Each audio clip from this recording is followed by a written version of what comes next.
presented by One Films. बोला शंकर भगवान की।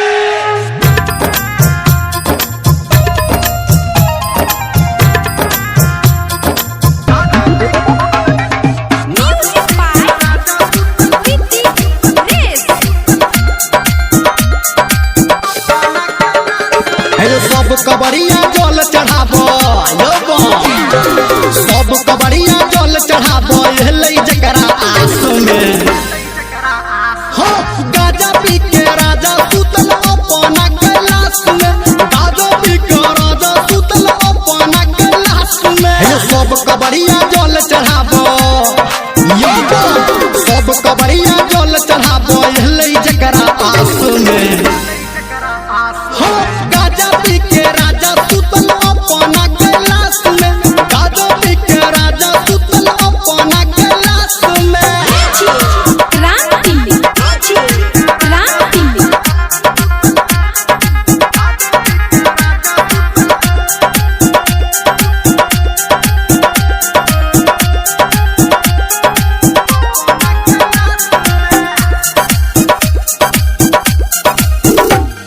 जो भोरे भोरे हल्ला भेले पूरा देव घर में बाबा के दर्शन पाबैले सब हर बर में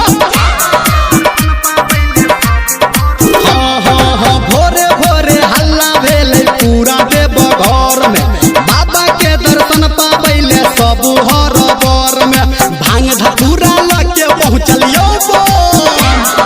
भांग धतूरा लगे पहुँचल जकरा पास में गाजा पी के राजा सुतल अपना कैलाश में गाजा पी के राजा सुतल अपना कैलाश में